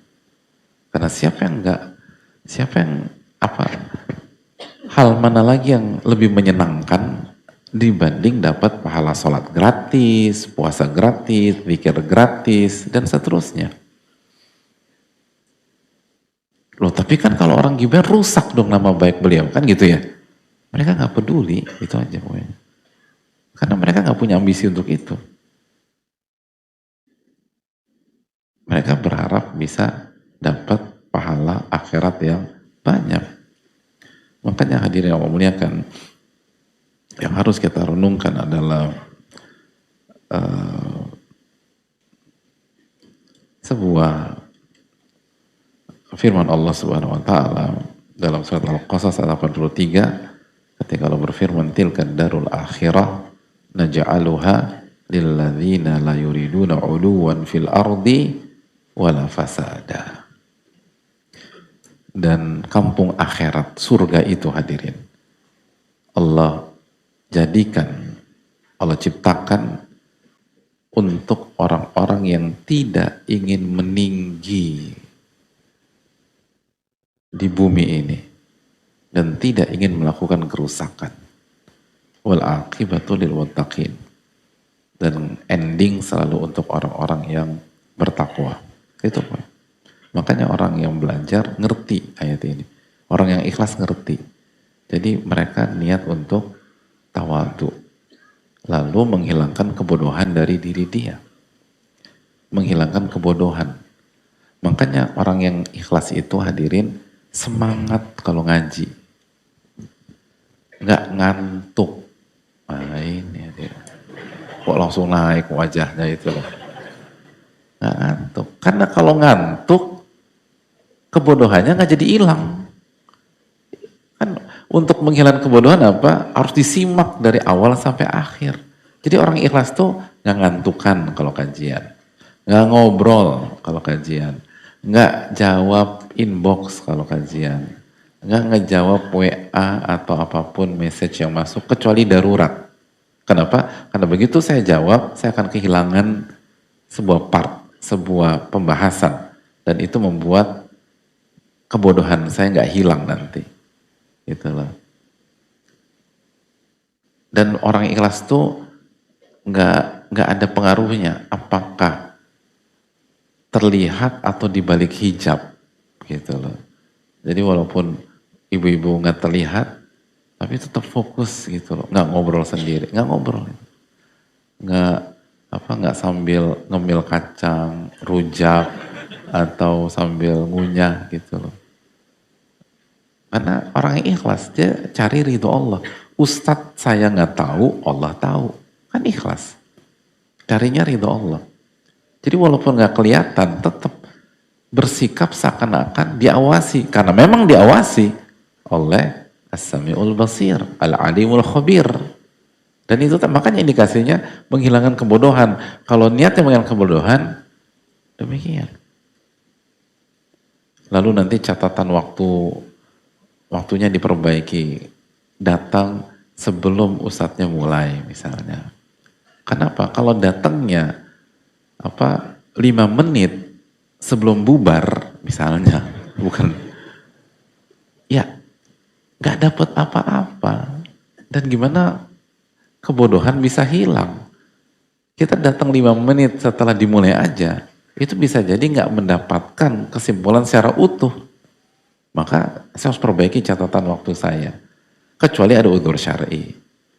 Kecuali ada udzur syar'i. Oh Pak Ustadz lagi nyindir saya nih, tadi saya terlambat. Loh gini loh hadirin. Kan kalau ngelihat orang kan kita kasih udzur gitu loh. Kata para ulama, kalau ngelihat sikap saudara kita ada kejanggalan, kasih 70 udzur. Kecuali kalau kita punya bukti. Kan kita nggak tahu juga, mungkin ada urusan ini, urusan itu, dan seterusnya. Tapi kitanya nih, upayakan tidak terlambat. Kenapa? Kalau kita datang setelah dimulai, bisa kehilangan pesannya secara utuh, bisa kehilangan maksudnya secara utuh. Dan itu bertentangan dengan keikhlasan. Karena tujuan ikhlas adalah menghilangkan kebodohan. Gitu. Lalu itu nih, kalau bawa anak dikondisikan, gitu. Dikondisikan, biar kita nggak ribut sendiri dengan anak kita, karena kesalahan kita tidak briefing atau tidak kondisikan dari awal. Dan akhirnya kita kehilangan lagi momentum untuk belajar. Jadi ini hal-hal simpel yang harusnya kita benahi lah. Karena itu keikhlasan itu merendah dan menghilangkan kebodohan. Jadi bukan untuk pamer, bukan untuk menjatuhkan pihak lain, menunjukkan bahwa kita lebih pintar, enggak. Makanya orang yang ikhlas itu tidak ada hasad-hasud sama orang lain. Tidak ingin mengalahkan pihak lain. Gak ada. Justru pengen ngerendah, bukan ngalahin pihak lain. Bukan yang menunjukkan kita lebih pintar daripada pihak lain. Enggak. Karena gak ada urusan ilmu orang lain sebanyak apa. Tujuan saya ingin menghilangkan kebodohan dari diri saya, titik gitu loh. Dan juga orang yang ikhlas tuh gak minder. Misalnya orang ikhlas itu ikut kelas tahsin Al-Quran. Kalau satu-satunya kelas tahsin di dunia yang fana ini mengharuskan kita digabungkan sama keponakan kita yang usia 5 tahun, kita akan ikut kelas itu. Kalau kelas tahsin yang ada di dunia ini mengharuskan kita ikut kelas cucu kita yang 4 tahun, nah kita ikut kelas itu. Kenapa? Gak ada urusan sama sama teman sekelas. Yang penting kebodohan saya hilang gitu. Jadi nggak minderan gitu, nggak minderan. Makanya orang yang ikhlas tuh nggak minderan, berani tapi terukur. Bukan berani kurang ajar, tapi terukur gitu loh. Kalau misalnya gurunya nanya, angkat tangan gitu loh. Walaupun salah, nggak minder dia. Walaupun diketahui satu masjid, nggak baper gitu loh. Aku sih nggak baper, cuman jangan sampai aku nggak mau datang lagi ke sana. Ya itu baper namanya. Karena kan semakin gini loh hadirin, semakin ketika kita salah, lalu satu masjid ngetawain kita, semakin dalam nggak sih kesadaran kita tentang jawaban yang benarnya? Iya. Berarti positif atau negatif? Nah itu. Jadi di teman-teman kita satu masjid yang ngetawain kita itu mensupport kita sehingga kita nggak pernah melupakan kejadian itu. Sehingga maklumatnya mantap gitu sampai 15 tahun yang lalu tuh kita 15 tahun kemudian gitu kita masih ingat. Kenapa? Diketahui satu masjid. Berarti kita harus mengucapkan apa sama saudara kita satu masjid? Jazahumullah khairan. Gitu loh. Jazahullah khairan gitu loh. Gitu. Semoga Allah kasih pembalasan bagi mereka. Loh kok pembalasan? Itu alaihim, ini kan jazakallah khairan, harusnya kasih pahala yang besar gitu loh. Kenapa? Karena ekspresi mereka itu membuat saya ingat terus itu bahwa jawaban saya salah, yang benar itu. Bagus, kan tujuan kita menghilangkan kebodohan, bukan ingin tampil hebat dan ingin jaga pride kita di depan satu masjid. Enggak, kita nggak pikirkan itu. Yang penting saya ngerti, alhamdulillah. Gitu. Jadi bayangkan ya, dua sisi ini itu dampaknya kemana-mana loh hadirin. Dampaknya kemana-mana. Jadi nggak minder, jadi berani, jadi nggak hasad, nggak hasut, nggak sombong, nggak pengen jatuhin orang, nggak ngeninggi, nggak ujub, lalu menghormati, nggak ingin tampil, lalu nggak baperan, lalu nggak ngincer sebuah posisi, siap ditempatkan di mana saja tadi. Banyak sekali dampaknya. Makanya lihat para ulama tuh simpel, tapi kalau kita jalani, itu efeknya kemana-mana. Gitu. Itu mahal. Gitu. Punya keberanian untuk ngejawab. Kan sebagian kita kalau ingin, siapa yang tahu? Nggak dulu. Jadi kayak ini kok bergerak sendiri. Jadi sekarang itu kenapa? Karena makanya kan momok orang ngejawab pertanyaan di forum seperti ini, kalau salah itu apa sih hadirin? Diketawain. Kenapa? Kok diketawain orang tuh momok? Kenapa hadirin? Karena kita masih punya unsur ngejaga sisi diri kita atau gengsi kita. Nah orang ikhlas tuh udah gak mikir itu. Yang penting saya dapat ilmu. Jadi dan itu dibawa simpel aja, nggak apa-apa. Gitu. Allah Ta'ala bisa. Jadi dalam sekali. Mungkin itu yang bisa disampaikan. Kita buka sesi tanya jawab. Wassalamualaikum.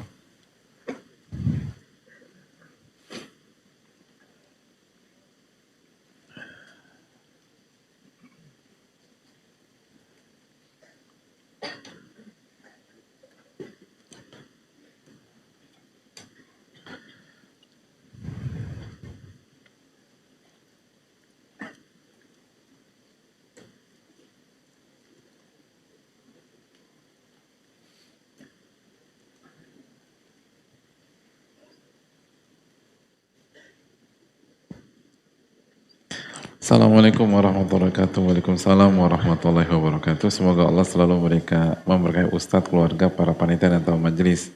Amin wa iyyakum. Dan jangan lupa doakan ulama-ulama kita, hadirin. Doakan Ibnu Jama'ah rahimahullah dan para ulama-ulama kita yang lain. Begitu juga ada penanya. Ustadz izin bertanya, bagaimana kalau ada orang yang belagu, arogan, egois? Perlukah kita tetap ikhlas kalau dia tidak sholat dan tidak puasa? Terima kasih Ustadz, jazakallahu khairan. Dia yang nggak sholat, kenapa kita jadi nggak ikhlas? Kan itu poinnya. Dia sholat, dia nggak sholat, kita tetap harus jadi orang yang ikhlas. Nggak bisa di hari kiamat Allah tanya, kenapa anda nggak ikhlas? Abisan dia nggak sholat. Kan gimana sih? Hubungannya apa ya? Kan bingung kita. Ya jadi kenapa anda nggak ikhlas? Abisan dia nggak sholat ya Allah. Dia sholat nggak sholat tetap ikhlas. Hadirin. Gini loh, kita perlu dudukkan bahwa ikhlas itu amalan hati. Ketika sikap kita, respon kita, tutur kata kita itu karena Allah Subhanahu wa Ta'ala. Jadi ikhlas itu bukan sama dengan lembut, bukan. Ikhlas itu bukan sama dengan selalu ramah, bukan. Nabi SAW mendiamkan Ka'ab 50 hari dan itu ikhlas. Mendiamkan. Karena Nabi SAW mendiamkan Ka'ab bukan karena benci, tetapi karena Allah. Itu loh. Nah, ini seringkali kita ada rancu dan bias di sini. Itu poin. Jadi hadirin Allah muliakan, Umar bin Khattab itu ketika Abdullah bin Ubay bin Salul meninggal, itu gembong munafik. Abdullah bin Ubay bin Salul meninggal, itu ketika anaknya Abdullah jadi anaknya namanya Abdul juga, datang kepada Nabi SAW, lalu datang membawa sebuah permintaan, minta bajunya Nabi SAW untuk dijadikan dengan kafan. Lalu Nabi SAW memberikan baju tersebut. Lalu setelah berhasil, minta Nabi SAW mensolatkan. Dan Umar bin Khattab nggak terima. Dan mencegah Nabi SAW, ya Rasulullah jangan mensolatkan, dia munafik. Nah ketika Umar bin Khattab tidak mau mensolatkan Abdullah bin Ubay bin Salul dan tidak setuju kalau Nabi SAW mensolatkan Abdullah bin Ubay bin Salul, itu ikhlas. Bukan karena sakit hati atau baperan. Karena itulah pendalilan Umar dari surat At-Taubah 80. Gitu loh. Itu ikhlas, nggak mau. Jadi hadirin Allah, dan pada saat itu Nabi SAW punya sudut pandang lain karena sifat rahmah Nabi SAW, dan akhirnya Allah Subhanahu Wa Taala menurunkan ayat yang tegas di ayat ke-84-nya, wala tusolli ala ahadin minhum mata abada, dan jangan sekali-kali Anda mensolati salah seorang dari orang munafik ketika mereka meninggal selama-lamanya. Jadi larangan mensolatkan orang munafik yang nifak keyakinannya, dan ini untuk detailnya harus dicek lagi, ditanyakan kepada guru-guru kita dan ulama-ulama kita, jangan buat kesimpulan sendiri. Tapi intinya larangan mensolatkan orang munafik itu ikhlas karena Allah. Jadi ikhlas itu bukan sama dengan selalu lembut, ikhlas itu bukan sama dengan selalu ramah dan seterusnya. Tapi kembali ke apa perintah dan larangan Allah dalam kasus tersebut. Lakukanlah karena Allah Subhanahu wa Ta'ala. Itu hal yang perlu kita camkan.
Assalamualaikum Ustaz. Waalaikumsalam. Saya mau bertanya, saya seorang ibu yang 1 tahun yang lalu anak saya dipanggil oleh Allah Subhanahu Wa Taala terlebih dahulu di usianya yang masih 10 bulan.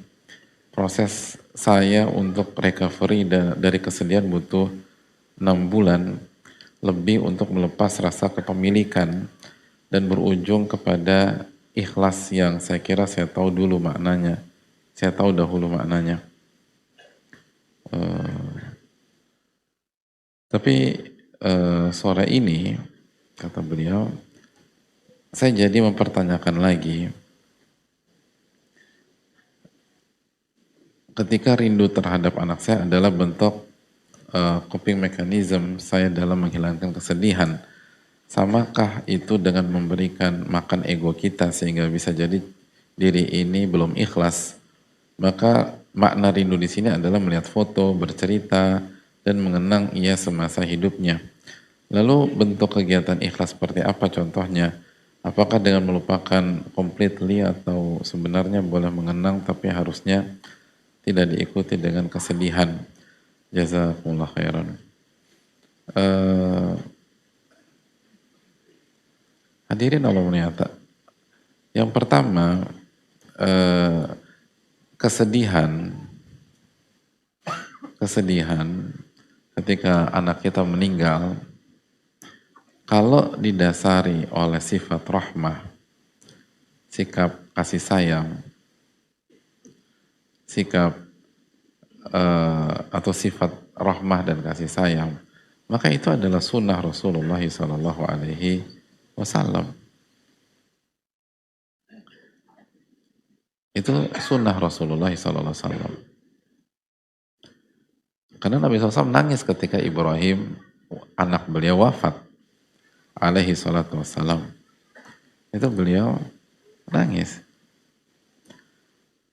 Dan beliau mengatakan, innal aina la tadma' wal qalba la yahzan wa inna li firaqika Ibrahim la mahzunun, atau kama qala. Sesungguhnya mata ini meneteskan air mata dan hati ini bersedih, dan kita benar-benar sedih dengan perpisahan denganmu, wahai Ibrahim. Jadi sekali lagi, itu adalah sebuah sunnah Rasulullah SAW. Bahkan sebagian ulama menyampaikan bahwa apabila Rasulullah SAW nangis ketika kehilangan orang-orang terdekat beliau karena rahmah, bukan karena nggak sabar, tapi karena sifat rahmah, maka yang menjadi catatan negatif adalah orang yang tidak nangis ketika orang-orang terdekatnya wafat, dan itu bukanlah kesabaran, bukan. Nah, inilah masalah amalan hati, hadirin. Yang menjadi PR besar di amalan hati, kita itu diseringkali di banyak kesempatan diminta untuk mengamalkan lebih dari satu amalan hati dalam sebuah kejadian. Dan disitulah ujiannya, gitu loh. Contohnya itu tadi, ketika misalnya anak kita meninggal, atau orang terdekat kita meninggal, kita diperintahkan untuk sabar, tapi di waktu yang sama kita diperintahkan untuk mengungkapkan rasa sayang. Karena innama yarhamullah min ibadi rohama, sesungguhnya yang disayang oleh Allah dari hamba-hambanya yang bisa mengungkapkan kasih sayang. Nah, dua hal itu harus berjalan paralel, gitu loh. Nah, banyak sebagian itu suka salah paham dan berpikir bahwa kalau nangis berarti kita nggak sabar, gitu loh. Kalau kita nggak sedih, ingat anak kita yang wafat misalnya beberapa waktu yang lalu, berarti Anda nggak sabar. Itu nggak tepat. Sabar itu, makanya kita itu tadi kayak misalnya kita suka bias tentang makna keikhlasan. Sebagaimana juga kita suka bias tentang makna sabar. Sabar itu misalnya identik dengan pasif bagi banyak kita. Nggak semua, tapi sebagian pihak berpikir sabar itu pasif gitu. Jadi gue harus sabar terus nih, nggak boleh ngapa-ngapain. Sering kita dengar gitu. Atau kalau dalam musibah, sabar itu artinya nggak nangis gitu loh. Suka gitu nggak sih? Kan sebagian pihak demikian. Padahal sabar itu dalam bahasa Arab kan imsak. Ramadan Pak Ustadz. Bukan. Imsak itu bahasa Arab, artinya menahan. Jadi sabar itu secara bahasa, secara etimologi itu artinya menahan.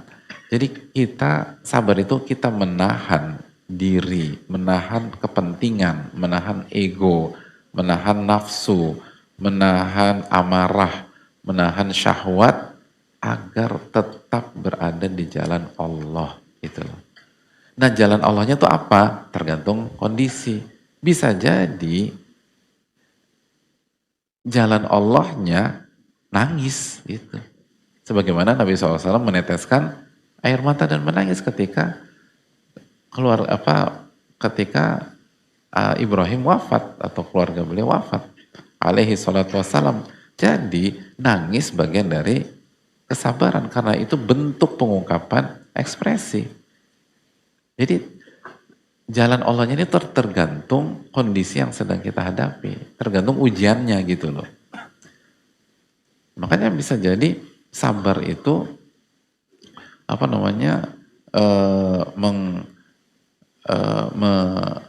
misalnya sabar itu menjatuhkan hukuman, bukan memaafkan. Karena ada beberapa kesalahan itu hukuman harus dijatuhkan. Justru kalau kita tidak jatuhkan hukuman bagi pihak tersebut, kita nggak sabar. Karena sabar itu menahan ego, amarah, emosi, kepentingan pribadi dan seterusnya agar bisa tetap di jalan Allah tabaraka wa ta'ala. Nah itu berat. Makanya kata Nabi wasabru diya. Sabar itu seperti dibakar oleh sinar atau cahaya yang sangat panas. Susah. Kan untuk nahan gitu loh. Itu sabar. Jadi insya Allah ketika kita sedih, asal itu tadi ya, kata Nabi SAW apa? Kaedahnya sebagaimana kata Nabi SAW, innal aina la tadma'. Mata itu meneteskan air mata. Wal qalba la yahzan. Dan hati itu sedih. Wala naqul illa bima yurdi rabbana. Dan kami tidak mengucapkan kecuali kalimat yang diridhoi oleh Allah. Jadi sedih tetapi ekspresinya terukur gitu loh. Gak liar gitu loh. Kami nggak mengatakan, walaupun kami sedih, kami tidak mengatakan apapun kecuali yang diridhoi oleh Allah. Itu. Jadi selama kita jaga sholat, jaga ibadah kita, jaga kewajiban-kewajiban kita, lisan kita juga dijaga gitu loh. Maka itu nggak masalah. Mengingat mengingat anak atau cerita nggak masalah, itu risa dalam kultur para ulama. Selama proporsional, insya Allah nggak masalah. Selama tidak sampai titik tidak ridho atau tidak sabar atau berandai-andai, tidak, kita tetap beriman kepada takdir Allah Subhanahu wa Ta'ala. Dan kita ingat bahwa anak yang meninggal sebelum balik itu di hari kiamat gimana hadirin? Masuk surga kata Nabi SAW. Dan dihandle langsung sama Nabi Ibrahim alaihissalam. Jadi yang membuat sebagian kita benar-benar pilu dan terpukul karena kita lupa dengan iman kepada hari akhirat. Karena kalau kita ingat iman kepada hari akhirat, bisa jadi wafatnya anak kita yang tidak kita inginkan itu justru pertolongan dan solusi dari Allah Subhanahu wa Ta'ala agar udah anak itu aman di akhirat dan Anda nggak diminta pertanggungjawabannya.